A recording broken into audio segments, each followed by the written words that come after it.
단위화를 남겨놓고 있는 사마귀 드라마인데요. 드디어 정희신이 우려하던 일이 벌어졌습니다. 바로 정연이 모방범에 의해 납치된 것이죠. 6화에서는 범인 정체가 드러났는데요. 그는 정희신이 죽인 남자의 아들로 드러났죠. 하지만 수사 과정에서 더 충격적인 사실이 드러나 모두를 충격에 빠뜨렸는데요. 그가 현재는 남자가 아니라 여자의 몸을 하고 있다는 것입니다. 예고편에 정희신은 정연이를 어떻게 만났냐고 물어보는 장면이 나오는데요. 범인이 누구인지 눈치챈 것으로 보이죠. 그런데 사람이 죽어가는 급박한 이 상황에 수사팀 내부에 이견이 발생하며 수사에 차질이 빚어질 듯 보입니다. 이 팀의 가장 큰 화근은 배성규로 보이는데요.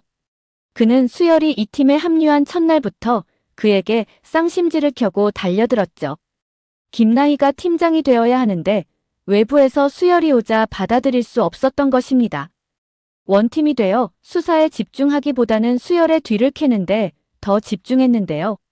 그러다 결국 사망한 박민재 차고에서 수열과 정희신이 찍은 사진이 발견된 것이죠. 이로 인해 김나희는 수열에 대한 신뢰가 깨졌다며 팀에서 나가라고 소리쳤습니다. 박민재 죽음 이후 누구보다 범인 잡기에 혈안이 되어 있던 수열도 참지 않았는데요. 정희신이 엄마인 것과 연쇄살인범을 잡는 것이 무슨 상관이냐는 것이죠. 지금은 서로의 잘잘못을 따지며 싸울 때가 아니라 원팀이 되어 범인을 잡는 것이 급선무라는 것입니다. 그럼에도 김나희와 배성규는 독단적으로 행동하는 것으로 보이죠. 그러던 중에 정연이 범인에게 납치되며 모두에게 충격을 안겼는데요. 아마도 범인을 추리해내는 건 정희신으로 보입니다. 정희신은 범인이 수열에 아주 가까운 곳에 있다고 의심한 것으로 보이는데요.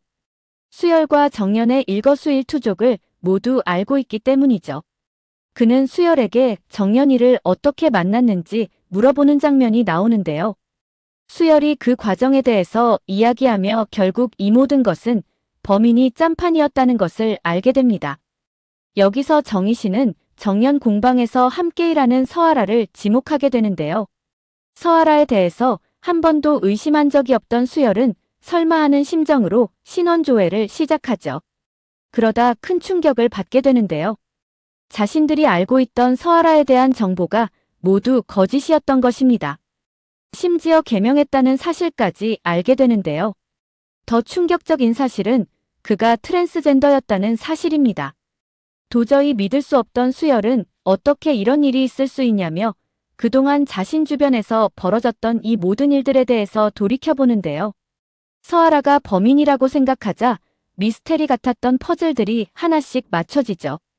그런데 그가 알았을 땐 이미 정연이 납치된 뒤로 보이는데요. 정연에게 수차례 연락해보지만 도무지 연락이 닿지 않습니다. 그러던 중 정희신에게 범인으로부터 한 통의 전화가 걸려오는데요. 자신의 마지막 희생자는 바로 정연이라는 것이죠. 며느리를 살리고 싶으면 당장 자신 앞에 나타나라는 것인데요. 하지만 세상에 죽은 것으로 되어 있는 정희신이 서아라 앞에 나타나는 건 쉬운 일이 아니죠. 자신을 협박하는 범인에게 정희신은 웃겨 죽겠다는 듯 그를 조롱하는데요. 자신은 너처럼 아무런 잘못이 없는 사람은 죽이지 않는다는 것입니다. 너가 지금 하는 건 정의 실현도 아니고 그냥 사람을 죽이고 싶어 안다라는 범죄자일 뿐이라고 말하죠. 정희신의 너무나 태연한 반응에 당황하는 건 범인인데요. 그가 바라는 건 단 하나이죠. 자신의 우상인 정희신을 바로 가까이에서 보고자 하는 것입니다. 최중호는 이 사실을 경찰청장에게 보고하죠. 고민에 빠진 경찰청장은 연쇄살인을 끝낼 수만 있다면 그 정도는 감수해야 하는 거 아니냐며 그를 투입하라고 지시하는데요. 뒤늦게 이 사실을 알게 된 수열은 말도 안 되는 소리라며 분노합니다. 정희신에게 달려간 수열은 당신이 죽을 수도 있다며 범인을 만나는 건 절대 안 된다고 울먹이며 소리치는데요. 정희신은 자신이 가야 한다며 정연이를 살릴 수 있는 유일한 사람은 자신뿐이라고 말하죠. 수열에게 비밀스러운 한 가지를 말하는데요. 너만 정연이를 사랑하는 것이 아니라 정연이도 너를 진심으로 사랑하고 있다고 말하죠. 그러니 더 이상 두려움에 정연이에게 숨기지 말고 속마음을 말하라는 것입니다.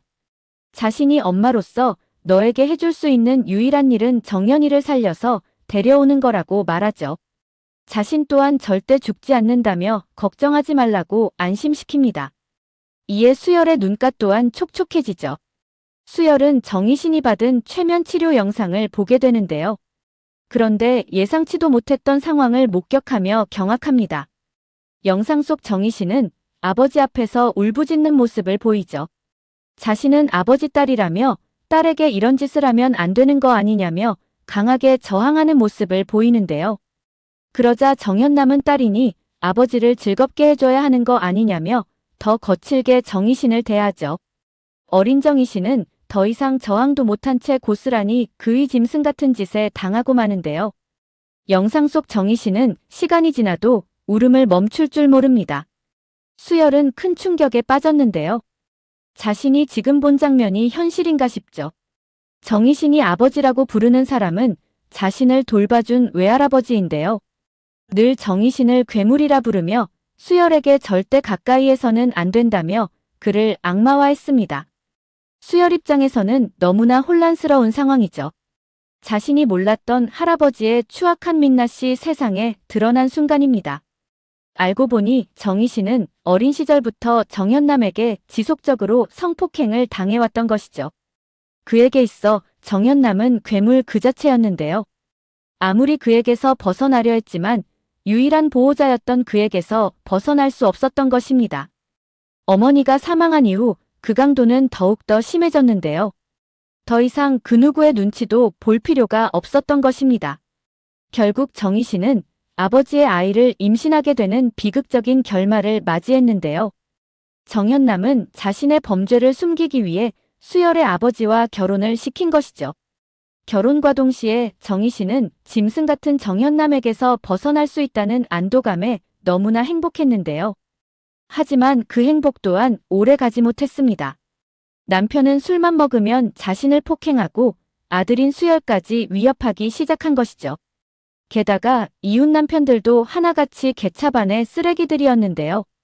툭하면 사람들이 보는 길거리에서조차 아내를 폭행하기 일쑤였죠. 정희신은 아버지부터 시작해 남편의 폭행까지 남자들에 대한 혐오가 극에 달하기 시작했는데요. 그러다 결국 수열에게까지 폭행을 가하자 더 이상 참을 수 없었던 것입니다. 그동안 내면 깊숙이 쌓여있던 분노가 폭발했고 결국 살인을 하기에 이르렀던 것이죠. 이 사실을 알게 된 수열은 비록 엄마가 연쇄살인마이지만 그가 받은 상처만큼은 충분히 이해가 되었는데요. 한편으로는 가엾다는 생각이 들어 마음이 아팠습니다. 정희신 인생의 처음과 끝은 결국 수열이었던 것입니다. 아버지로부터 성적인 폭행도 참아냈고 남편의 폭행까지도 참아냈는데요. 하지만 수열을 건드리는 것만큼은 참을 수 없었던 것입니다. 결국 자신이 가장 사랑하는 수열이 정연으로 인해 힘들어하자 정희신이 해결사로 나선 것이죠. 정희신에게 있어 수열은 자신 목숨보다 더 소중하기 때문입니다. 최면 치료 영상을 본 수열은 할아버지에 대해 정희신에게 확인을 했는데요. 정희신은 충격받은 수열을 생각하며 눈을 감고 생각하죠. 그러다 결심한 듯 입을 열기 시작하는데요. 더 이상 진실을 숨길 수 없다고 판단한 정희신은 사실대로 이야기합니다. 너희 친부는 정연남이라고 말이죠. 이 드라마에서 진짜 괴물은 정연남이 아닌가 싶은데요. 결국 정희신의 연쇄살인을 시작하게 된 시발점이 정연남이 아닌가 싶습니다. 수열은 인자한 얼굴을 하고 자신 옆에 있던 정연남 얼굴이 떠올라 소름 끼치며 몸서리 쳐지는데요. 정희신의 피가 흐르는 것보다 더 끔찍한 것이 정연남 피가 자신 몸에 흐르고 있다는 것입니다. 결국 최종화에서는 수열은 정연남의 실체를 세상에 알리며 법정에 세우지 않을까 싶습니다. 오늘 영상은 여기까지입니다. 구독, 좋아요는 언제나 제게 큰 힘이 됩니다.